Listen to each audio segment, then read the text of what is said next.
While we're waiting, guten Tag, meine Damen und Herren.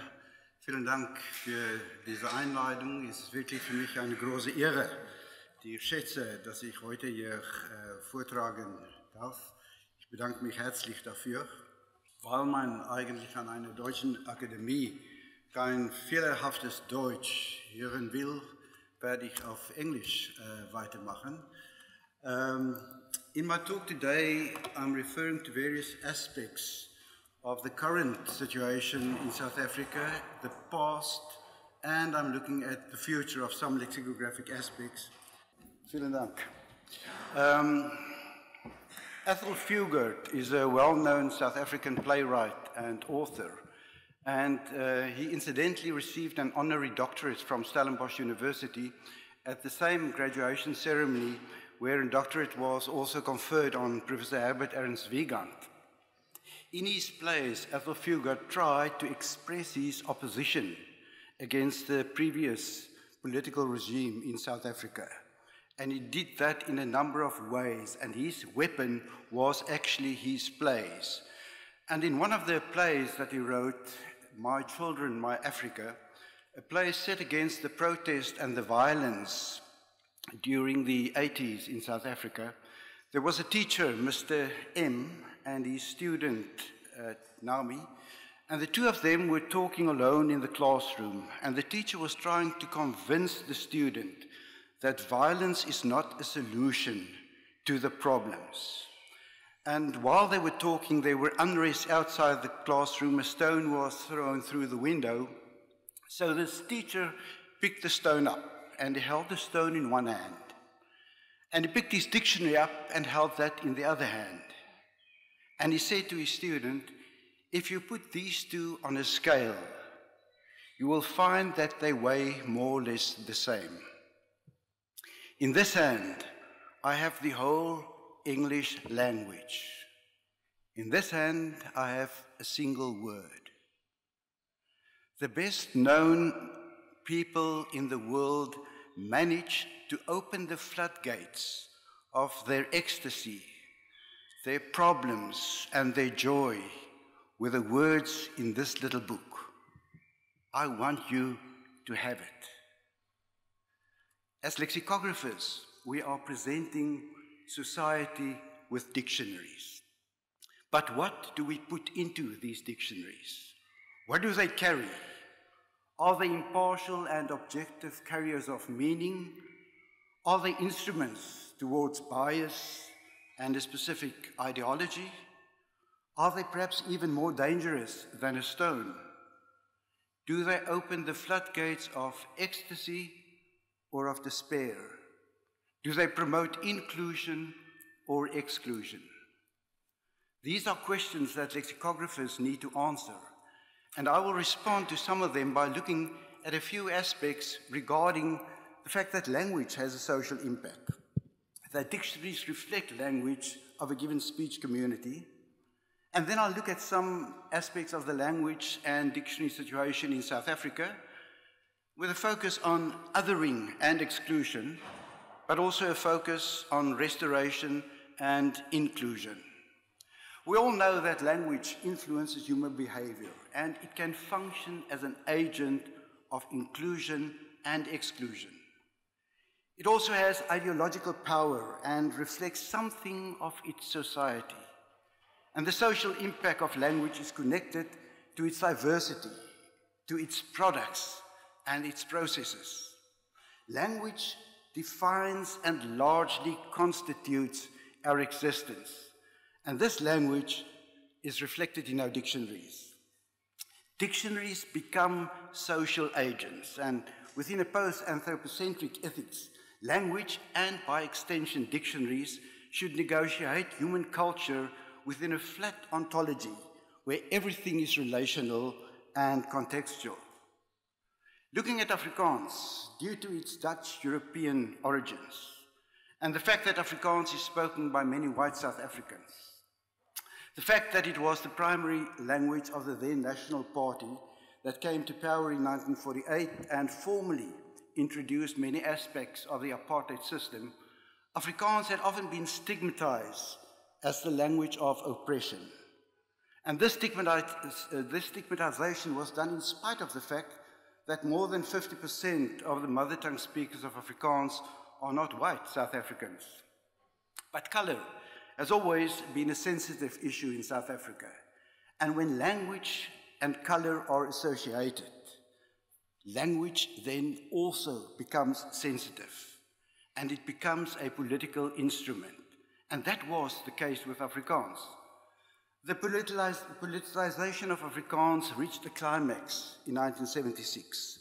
There were a number of excluding procedures. For instance, there was a situation where the forced use of Afrikaans alongside English in the schools was brought to the fore in a very aggressive way. Also in schools where the majority of students were mother tongue speakers of the indigenous South African languages. This led to violent student protests and riots that aggravated on June the 16th in 1976 when the police shot and killed a young boy, Hector Peterson, in Soweto. And this was a turning point in the long walk to inclusion in South Africa. Prior to 1994, South Africa had two official languages, Afrikaans and English. Since 1994, we have 11 official languages. The Nguni languages, Zulu, isiXhosa, Swati, and isiNdebele. The Sotho languages, Sepedi, Sesotho, and Setswana, as well as Venda and Tsonga. But what about the lexicography in Africa? In Africa, the early dictionaries were not compiled for the use by Africans, but rather to assist European explorers, colonial administrators, and missionaries in their learning of the languages. For a very long time, African lexicography was dominated by a Euro-centered approach, with dictionaries primarily compiled for the benefit of European visitors to this country. This form of exclusion was only countered by a transition to an Afro-centered approach in the later decades. This paved the way for the emergence of African dictionaries by African lexicographers. The emergence of the so-called New South Africa in 1994 led to the indigenous languages elevated to official languages and inclusion in the formal system of the country. Shortly after 1994, the Pan-South African Language Board, abbreviated as PANSOC, was founded. And this was a state-funded body, and it had to put the multilingual model into practice, which was not that easy. The establishment of a national lexicography unit, so-called NLU, for each one of the official South African languages was one of the early breakthroughs of the Pan-South African Language Board. And these NLUs were responsible for the planning and compilation of dictionaries of their specific language. But they did not start on an equal playing field. Prior to 1994, the Comprehensive Afrikaans Dictionary, the Woordeboek van die Afrikaanse taal, the Dictionary of the Afrikaans language, was started in 1926. And since the very beginning, it had partial and later full financial support from the state. And as a result, this dictionary developed in a very, very good way. And as a functional and a productive unit, this NLU of Afrikaans produced the dictionary and a high level of lexicographic sophistication along with it. This was a form of structural inclusion. Looking at the other languages, work on the Dictionary of South African English also received some state funding, but as a smaller project, not as much as the WAT. The Greater Dictionary of isiXhosa and the Zulu Dictionary Isatsamusu received very limited state funding. That was prior to 1994. So lexicography in the other languages was excluded from financial support from the state. This was an uneven playing field that benefited some languages, especially Afrikaans and English, but excluded the majority of indigenous languages that represented by far the largest speech communities. Dictionaries have linguistic expressions as their treatment units, and the treatment provided is primarily of a linguistic nature. But a dictionary should not be regarded as commenting only on linguistic issues. As an agent in social impact, it also reflects the culture of a specific community, the attitudes and assessment of the lexicographer and the broader speech community towards their world and the prevailing ideologies and different ways of thinking. The default approach when deciding on the genuine purpose of a dictionary should be an unbiased and objective selection, presentation, and treatment of linguistic expressions. This ideal, unfortunately, is not always accomplished due to lexicographers explicitly employing their dictionaries as instruments to execute certain material forces. This can result in different forms of lexicographic exclusion regarding, for example, race, gender, sexual orientation, religion, and so on and so forth. Insult and offense by means of othering occurred in Afrikaans and other South African dictionaries and caused justified unhappiness and disparage. The words and expressions that inflict the most insult and offense are those referring to the different races in a derogatory way. Some of these words have always had a negative connotation, but were not always used to deliberately offend someone else. However, changes in South African politics resulted in an increase in the derogatory value of these items and the extent of the inclusion resulting from their use. Dictionaries are loaded weapons and can be devastating tools in offending, insulting, and disparaging people. Exclusion by means of othering is one of the typical problems encountered in a biased dictionary. Steve Kaplan defines the notion of othering as follows. He says it's the classification of people as superior or inferior based on dogmatically categorizing them as part of an in-group or out-group. The discriminators consider themselves to belong to the superior, dominant, similar in-group, while the others are relegated to the inferior, subordinate, different out-group. The othering may have deleterious consequences, such as exclusion and violence, and serves to justify the intolerance and oppression of others, since to them they are lesser beings, those victimized by othering are others. Against this background, I will now focus on some aspects of the lexicographic treatment of one of these sensitive terms, and undoubtedly the most insulting and offending of all racist terms, formerly used to refer to black people in South Africa, the word kafir. Today, this word, the use of this word, is punishable by law in South Africa. And in South Africa, people often use the expression the K word to avoid the use of this offensive word. And at this stage, I must put in a disclaimer by saying that I acknowledge the offensive and insulting value of this word, and I explicitly distance myself from its use. This word has not only occurred in Afrikaans dictionaries, but also in English dictionaries. One of the first South African English dictionaries, Afrikanerisms by Petman in 1913, indicates the Arabic origin of this word, where it means an infidel, an unbeliever in Islam. And then Petman continues, the Arabs applied this word to the Negroes of the interior. From them it was adopted by the early Portuguese navigators. Our countrymen in turn taking it over from them and subsequently applying it especially to the Bantu tribes of Southeast Africa.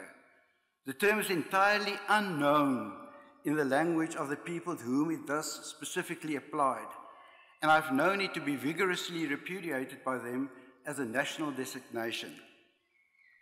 Interesting in this comment is not only Petman's awareness of the derogatory nature of this word, but also the statement that this word is not known in the language of the people referred to by this word. This is exclusion to the extreme, insulting people by using an offensive foreign language word to designate them.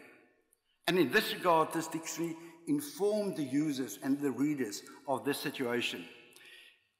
Looking at the Big Afrikaans Dictionary, as a comprehensive dictionary, the assignment of the WAT is to present a comprehensive macrostructural coverage with as many items as possible from the lexicon of Afrikaans included as lemata. Work on this dictionary commenced in 1926 and they're still going on. Volume number 16 was published last year. And although the WAT has 16 volumes, it remains a single dictionary and should be assessed as such. The editorial approach followed in 1926 differed completely from what currently applies, and it's predictable that there would be quite a number of differences and inconsistencies in the different volumes. This also applies to the way in which sensitive words and expressions have been treated in this dictionary. The infamous K-word was included and treated in volume 5 that was published in 1968. This lemma in that dictionary had neither a label nor did its article contain another marker to link this item to its offensive use in the dictionary external world. The core of the paraphrase of meaning of the derogatory sense is as follows. General designation for a member of the Bantu race in South Africa. Due to the unfavorable values that it often has, it is often also in compounds replaced by naturel, native, or currently preferably by Bantu. Two aspects need to be mentioned here. Firstly, the dictionary indicates that this word has an unfavorable value, but it makes no mention of the offense and the insult caused by the use of this word. This was 1968.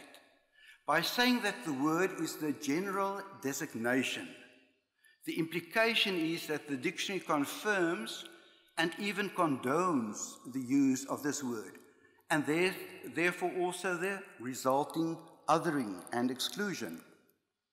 A second aspect regards the words indicated as substitutes for the K-word. As also seen in the treatment in some other dictionaries, lexicographers were aware of the negative value of this word. Within the Afrikaans and English speech communities, the use of alternative words like naturel and its English equivalent native was introduced to reduce the insulting impact. But these words merely carried the same burden as the K-word previously carried. Although they were less offensive, their use was often regarded as a slightly more concealed form of othering. The stigmatization of blacks in South Africa by the respected forms of designation also had influence on the academic discourse. The words Bantu, English Bantu, were used in an attempt to avoid offense when referring to black South Africans. From a scientific point of view, this word the word Bantu, has a completely neutral meaning. It consists of the prefix ba, which is a plural indicating prefix, and the stem tu, which means human being. So Bantu literally means people.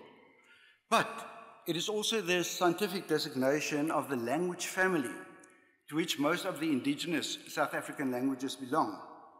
But the negative connotation that this word carried as a substitute for the K-word resulted in this word becoming taboo in the South African environment. And even its use to scientifically designate the language family was seen as insulting. Consequently, the term African languages was introduced to refer to the South African languages that belong to the Bantu family. And former university departments of Bantu languages were renamed as departments of African languages. And we're dealing with a complete misnomer here, but here the language responds to the political situation that we experience. As a comprehensive dictionary, the WAT should not display a purist approach. Sensitive words of all types have to be included. The important decision on the side of the lexicographer is not whether to lemmatize, but how to treat these words. So looking at this dictionary, the mere inclusion of racist words cannot be regarded as promoting linguistic exclusion. The treatment allocated to these words however, can be seen as a form of severely biased lexicography. The lexicon of Afrikaans contains numerous compounds, also many compounds with the K word as first stem. These compounds that qualify as lemma candidates need to be included, but the users must be made aware of their offensive value. Even the insufficient attempt with regard to the word kafir, due to the unfavorable value that it often has, to make users aware of the offensive value has not been repeated in the articles with the compounds as lemma signs. These articles have no labels, no deictic markers to indicate the unacceptability of the use of this word, and even worse, the paraphrases of meaning often include the K word in the meta-language of the dictionary. One such example is the compound kaffebrak. In Afrikaans, the word brak is an informal word for a dog or a mongrel, a dog of lesser breed. The compound kaffebrak is explained in this dictionary as inferior, badly bred dog, like those that Kafirs usually keep. By using the offensive word in the paraphrase of meaning, the dictionary condones and perpetuates its use and explicitly contributes to othering and exclusion. In the articles of both the simplex and the compounds, the WAT includes example sentences to illustrate the use of the word, and these example sentences are not labeled, so they go unmarked and they contribute to the whole othering. Fortunately, and now we're at the turning point, I said I would look at exclusion, and now we are moving towards inclusion. So the story does have a happy ending. In the last decades of the previous century, the editors of this dictionary became aware of the fact that their editorial policy had to change. They needed a different approach to the treatment of sensitive items. And this resulted in an international discussion forum hosted by the dictionary in February 1994 to discuss the treatment of insulting and sensitive lexical items in this dictionary. The Bureau of the VAT decided to use this discussion to look at all types of sensitive words and to have a uniform policy that would determine the future selection and especially treatment of these words. The following categories of sensitive words and insulting items were identified: racist terms, sexist terms, items that indicate stigmatized physical or mental conditions, items with a social, political, and religious structure, and then obscene and vulgar lexical items. At this forum, linguists, lexicographers, and meta-lexicographers were invited to participate. And one of the questions that the participants had to answer before the forum was whether these sensitive items need to be included in this specific dictionary. The overwhelming and lexicographically sound response was that they indeed had to be included. The renowned lexicographer Ladislaus Augusta said that omitting these forms from the lemma list would constitute a form of lexicographic myopia. Following intensive and robust discussions, it was decided that in the spirit of reconciliation and impartial and inclusive lexicography, the new policy for the treatment of insulting and sensitive items would be adopted and applied in this dictionary. The decision was that these lexical items would still be included in the dictionary, but an extensive system of labeling would be employed, and the meta-language would be as neutral and sensitive as possible. With regard to racist items, no illustrative material would be given in the printed dictionary. The dictionary, and I'm quoting from their document, does not want to provide any encoding information regarding racist lexical items. Illustrative examples showing recorded language use could indeed contribute to othering and exclusion.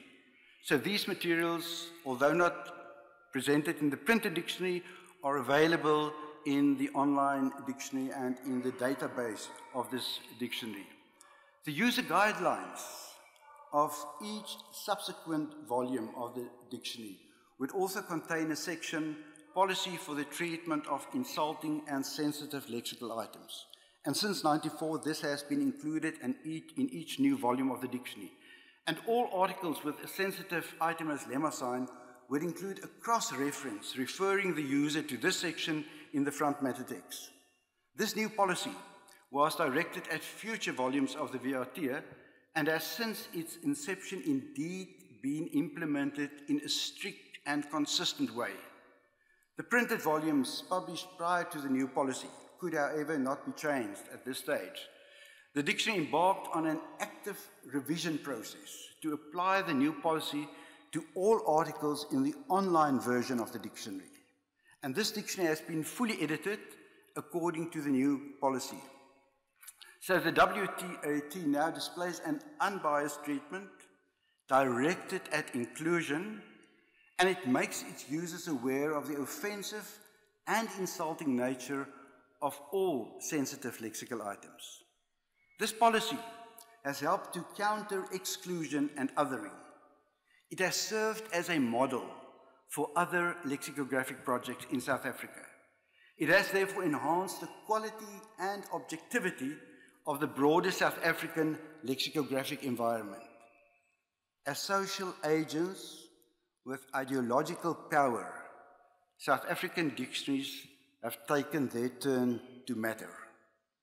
It is the task of the lexicographer to devise and implement a policy that can avoid a biased approach in the treatment of sensitive lexical items. Where this is done, the dictionary can contribute to processes of harmonization, and as a practical instrument, it can enhance impartial communication. As lexicographers, we do not have to choose between a stone and a dictionary. We know that we are offering our society a dictionary, but we have to decide what kind of tool we are creating. A dictionary can often cause more pain and devastation than a single stone. Should our dictionary be exclusive or inclusive? What kind of ideology will we allow in the dictionary? What kind of influence will our dictionary have on its target users and on the broader community? What do we offer our speech communities? And how do our dictionaries reflect the actual state in a speech community? We have to choose. Thank you very much.